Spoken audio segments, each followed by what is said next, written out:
नमस्कार। इस खास और सच कहूं तो बिल्कुल रोंगटे खड़े कर देने वाले विश्लेषण में स्वागत है।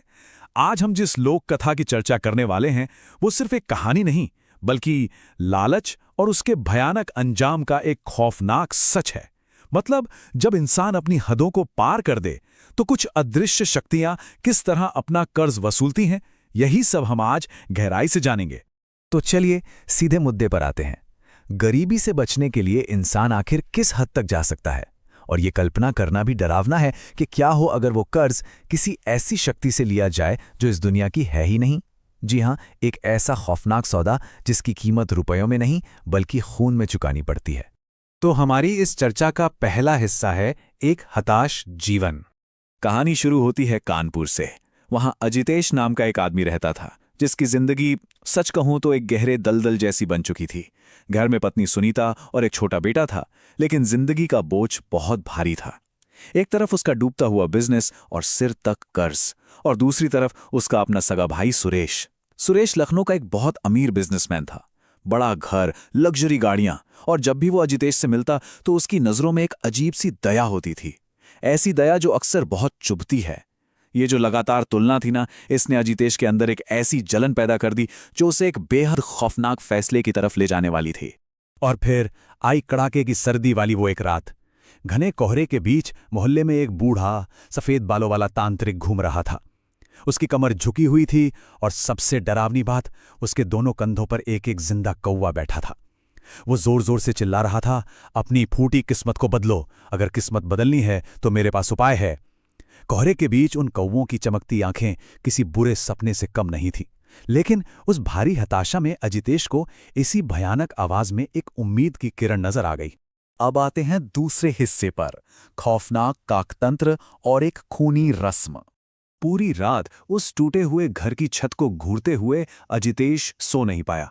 अगली ही सुबह एकदम हताश होकर उसने पागलों की तरह उस तांत्रिक को ढूंढ निकाला। और पता है, उसने जिस विद्या को अपनाया वो कोई मामूली जादूटोना बिल्कुल नहीं था। वो था काकतंत्र, एक बहुत ही प्राचीन और बेहद खतरनाक विद्या। पुरानी लोक कथाओं की माने तो कौवे हमारे पितरों यानी पूर्वजों के दूत माने जाते हैं। वो असल में जीवित और मृत लोगों की दुनिया के बीच का एक दरवाजा है। अगर काकतंत्र के जरिए इन्हें सही से साधा जाए तो ये वो सब कर सकते हैं जो इंसान के बस के बाहर हैं। लेकिन इस ताकत की कीमत भी उतनी ही भयानक होती है। तांत्रिक की शर्तें एकदम साफ और दिल दहला देने वाली थीं। पहला काम, हर सुबह बिना एक भी दिन छोड़े अपनी उंगली काटनी होगी। दूसरा, उस ताजे खून को अनाज के दानों में मिलाना होगा। और तीसरा, वो खून से सना हुआ अनाज उन कौवों को खिलाना होगा। ये सोचना भी डरावना है कि ये कोई एक दो दिन का काम नहीं था। ये पूरी जिंदगी भर का एक खूनी सौदा था।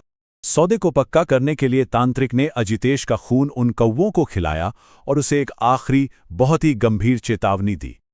कौवों को कभी भूलना मत, क्योंकि ये कभी माफ नहीं करते। और ये सिर्फ एक लाइन नहीं थी, ये उस आने वाले विनाश की पक्की भविष्यवाणी थी। इसी चेतावनी के साथ वो काला अनुबंध हमेशा के लिए सील हो गया। अब बढ़ते हैं तीसरे हिस्से की तरफ, अंधा पैसा और वो एक जानलेवा गलती। तो चमत्कार सच में हो गया। अजितेश के पास रातों रात बेहिसाब पैसा आने लगा। पहले ही हफ्ते में 3 साल से अटकी हुई एक डील फाइनल हो गई। उसने एक आलीशान घर खरीदा और सालों बाद उसकी पत्नी के चेहरे पर एक सच्ची मुस्कान लौट आई। शुरुआत में सब कुछ वादे के मुताबिक चला। हर सुबह वो अपनी उंगली काटता और कौवों को खून पिलाता। लेकिन कहते हैं ना कि दौलत इंसान को अंधा कर देती है। कुछ वक्त बाद घमंड और आलस में आकर एक दिन वो दाना डालना भूल गया। फिर धीरे धीरे उसने इसे हफ्ते में सिर्फ एक बार कर दिया, और आखिरकार 1 साल बीतते बीतते उसने कौवों को खून पिलाना पूरी तरह से ही बंद कर दिया। उसे लगा कि अब उसे इस खूनी रस्म की कोई जरूरत नहीं है। और यही उसकी जिंदगी की सबसे बड़ी और जानलेवा गलती साबित हुई। और यहां से शुरू होता है चौथा भाग, कौवों की वापसी। जिसने उसे वो सब कुछ दिया था, अब वो अपना कर्ज वसूलने वापस आ रहे थे। चेतावनियां तो शुरू हो चुकी थीं। रोज सुबह ठीक एक ही समय पर एक कौवा आकर उसकी नई कार पर बैठता और जोर जोर से कांव कांव करता। अजितेश चिढ़ जाता और उसे भगा देता। फिर एक सुबह उसके दरवाजे के ठीक सामने एक मरा हुआ कौवा मिला। किसी भी समझदार इंसान के लिए ये एक बहुत बड़ा और डरावना संकेत होता। लेकिन अजितेश वो तो अपने ही नशे में चूर था। उसने चुपचाप उस मरे हुए कौवे को उठाया, डस्टबिन में डाला, हाथ धोए और काम पर निकल गया। मौत के इतने बड़े इशारों को उसने पूरी तरह से नजरअंदाज कर दिया। और फिर शुरू हुआ असली विनाश का तांडव। बहुत ही कम समय में अजितेश का पूरा साम्राज्य ताश के पत्तों की तरह बिखर गया। पहले ही दिन व्यापार में भयानक नुकसान हुआ। 5वें दिन एक बड़ा पार्टनर करोड़ों का धोखा देकर गायब हो गया। 10वें दिन तो उसके पूरे गोडाउन में आग लग गई, सब कुछ जलकर खाक हो गया। अजितेश को समझ ही नहीं आ रहा था कि पैसा आखिर जा कहाँ रहा है। ऐसा लग रहा था मानो कोई अदृश्य शक्ति रोज उसकी तिजोरी खाली कर रही हो।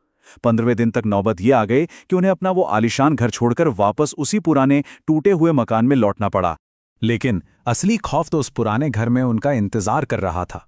जैसे ही वे वहां पहुंचे और अजितेश ने बाहर झांका, उसकी सांसें गले में ही अटक गईं। छत पर, दरवाजे पर, रेलिंग पर, पास के पेड़ पर, हर जगह बस कौवे ही कौवे थे। एकदम शांत, न कोई आवाज, न कोई हलचल, बस उनकी टकटकी सीधे घर पर लगी थी, मानो वो अच्छी तरह जानते थे कि वो लौटकर यहीं आएगा। घबराहट में अजितेश ने तुरंत सारे दरवाजे और पर्दे बंद कर लिए। रात का वो सन्नाटा और भी ज्यादा डरावना था। अचानक बेडरूम की खिड़की पर लगातार टक-टक की आवाज होने लगी। एक अकेला कौवा खिड़की के कांच पर अपनी चोंच मार रहा था, और जब अजितेश ने पास जाकर ध्यान से देखा तो उस घुप अंधेरे में उस कौवे की लाल आंखें चमक रही थीं। वो आंखें जो बिना पलक झपकाए सीधे अजितेश की रूह के पार देख रही थी। और अब हम आते हैं इस कहानी के 5वें और सबसे खौफनाक हिस्से पर, आखिरी कीमत। दहशत में आकर अगली ही सुबह अजितेश ने फिर से अपनी उंगली काटी और खून से सना दाना बाहर रखा, लेकिन इस बार एक भी कौवा नहीं आया। वो सौदा हमेशा के लिए टूट चुका था। और सबसे भयानक बात यह थी कि इस श्राप का असर सिर्फ पैसों तक नहीं रहा। अजितेश का 15 साल का बेटा अचानक एकदम खामोश हो गया। उसने बोलना ही छोड़ दिया। सारा दिन वो बस अपनी कॉपी में काले कौवों की तस्वीरें बनाता रहता। वो इतनी जोर जोर से क्रियांश रगड़ता कि उसके दोनों हाथ पूरी तरह से काले पड़ चुके थे। वो घर अब एक जिंदा कब्रगाह बन गया था। और फिर इस श्राप ने शारीरिक रूप लेना शुरू कर दिया। एक रात अजितेश ने शीशे में देखा कि उसकी गर्दन पर गहरे काले निशान उभर आए हैं, और ये निशान बिल्कुल किसी कौवे की चोंच के आकार के थे। ये देखकर तो अजितेश की रूह कांप गई। मौत अब सीधे उसके शरीर पर हावी हो रही थी। बदहवास होकर पागलों की तरह वो फिर से उसी तांत्रिक को ढूंढने निकल पड़ा। लेकिन जब वो उस तांत्रिक की झोपड़ी में पहुंचा तो वहां का मंजर देखकर उसके होश उड़ गए। तांत्रिक जमीन पर अधमला पड़ा था। उसका पूरा शरीर चोंच और पंजों के गहरे निशानों से बुरी तरह छिला हुआ था। मौत की कगार पर खड़े उस तांत्रिक ने अजितेश को देखा और अपनी आखिरी नफरत से भरी सांसों के बीच उसे श्राप दिया। मूर्ख, तेरी वजह से आज मेरी ये हालत है। निकल जा यहां से, वो अब तुझसे सब कुछ छीन लेंगे। बुरी तरह सहमा हुआ अजितेश सीधा अपने घर की तरफ भागा। उसने अपनी पत्नी सुनीता को सब कुछ बता दिया। और उसी रात आसमान में गहरे काले बादल छा गए। पहले एक कौवा आया, फिर 10, और फिर देखते ही देखते सैकड़ों। उनकी तादाद इतनी ज्यादा थी कि उन्होंने पूरे आसमान को ढक लिया था। उन सैकड़ों कौवों की एक साथ जो कांव कांव की आवाज थी ना, वो हवा को किसी धारदार हथियार की तरह चीर रही थी। आसमान सच में पूरी तरह से काला पड़ चुका था, और तभी घर के अंदर से एक दिल दहला देने वाली चीख सुनाई दी। वो चीख सुनीता की थी, जो अपने बेटे के कमरे से आ रही थी। अजितेश दौड़कर वहां पहुंचा, और उसने जो देखा वो किसी बुरे सपने से कम नहीं था। उसका बेटा जमीन पर बुरी तरह तड़प रहा था। उसे अजीब से दौरे पड़ रहे थे, बिल्कुल वैसे ही जैसे मरने से ठीक पहले कोई कौवा फड़फड़ाता है। और फिर जो हुआ वो रोंगटे खड़े कर देने वाला था। तड़पते हुए उस लड़के की आंखें अचानक लाल हो गईं। उसका चेहरा काला पड़ने लगा, और सबसे भयानक बात, उसके होंठ खिंचकर एक कौवे की चोंच में बदल गए। वो लड़का अब इंसान लग ही नहीं रहा था। उसने एक झटके में अपने ही पिता अजितेश पर एक खूंखार जानवर की तरह हमला कर दिया। इसके बाद कमरे में सिर्फ चीखें ही बचीं। उसी पल घर के अंदर सैकड़ों कौवों का वो पूरा झुंड घुस आया। उन्होंने अजितेश के शरीर से उसका मांस नोचना शुरू कर दिया। इस खौफनाक मंजर को देखकर सुनीता की तो जैसे रूह ही कांप गई। कुछ ही देर बाद लड़का अचानक बेहोश हुआ और वापस नॉर्मल दिखने लगा। पूरी तरह सदमे में डूबी सुनीता ने उसी रात अपने बेटे को उठाया और हमेशा हमेशा के लिए वो शहर छोड़कर भाग गई। वो फिर कभी लौटकर उस घर में वापस नहीं आई।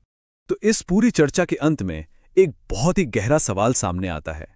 अगर सफलता के किसी शॉर्टकट की कीमत आपका अपना खून हो, तो क्या वो दौलत कभी सच में आपकी हो पाती है?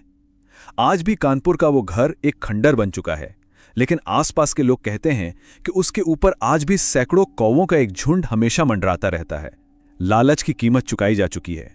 इस विश्लेषण से जुड़ने के लिए बहुत बहुत शुक्रिया।